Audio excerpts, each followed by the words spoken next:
पुढची बातमी बघूयात। अहिल्यानगरच्या नेवासा तालुक्यामधील स्थानिक भाजपचे कार्यकर्ते ऋषिकेश शेट्टे यांच्या नेतृत्वामध्ये शेतकऱ्यांनी आंदोलन सुरू केलंय। विजय शिवतारे यांच्या साखर कारखान्यामध्ये शेतकऱ्यांची लूट होत असल्याचा आरोपही होतोय। स्वामी समर्थ साखर कारखान्यामधल्या वजन काट्यात तफावत असल्याचा आरोप शेतकऱ्यांनी केलाय।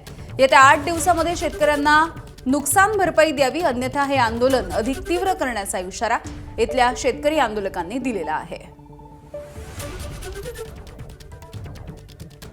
तर अहिल्यानगरच्या नेवासा इथली ही दृश्य आपण बघतोय। भाजपच्या ऋषिकेश शेट्टे यांच्या नेतृत्वामध्ये शेतकरी काहीसे आक्रमक झालेले आहेत। वजन काट्यामध्ये तफावत असल्याचा आरोप इथल्या शेतकऱ्यांनी केलेला आहे। 8 दिवसांमध्ये शेतकऱ्यांना नुकसान भरपाई द्यावी अशी देखील मागणी केली जाते।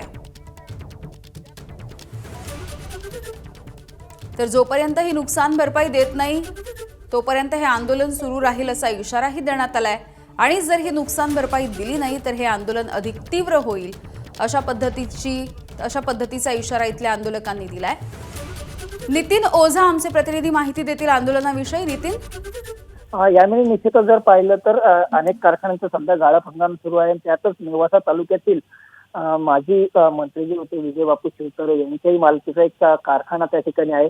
मात्र या कारखान्यावर जे वजनमाप घेतलं जातं ट्रॅक्टरचं, त्यामध्ये तफावत असल्याचा आरोप आता शेतकऱ्यांनी केला आहे। एकूणच जर पाहिलं तर स्थानिक जे नेवासातील कार्यकर्ते ऋषिकेश शेट्टे यांच्या निदर्शनास अशी गोष्ट आल्यानंतर त्यांनी आज शेतकऱ्यांसह कारखाना कार्यस्थळी जाऊन त्या ठिकाणी तपासणी केली असता 2 जे काटे आहेत त्या दोन्ही काट्यांच्या वजनामध्ये तफावत असल्याचं समोर आलं। त्यामुळे आता या जेवढं आतापर्यंत मोजमाप त्या ठिकाणी करण्यात आलंय त्याची चौकशी व्हावी आणि त्या शेतकऱ्यांना नुकसान भरपाई देण्यात यावी अशी मागणी आता यांनी केलेली आहे। त्यामुळे या सगळ्या आंदोलनात आता नेमकं कारखाना संचालक मंडळ असेल किंवा जे काही बॉडी आहे ती काय निर्णय घेते आणि शेतकरी पुढच्या काळात काय संघर्ष करतात हे पाहणं महत्वाचं आहे।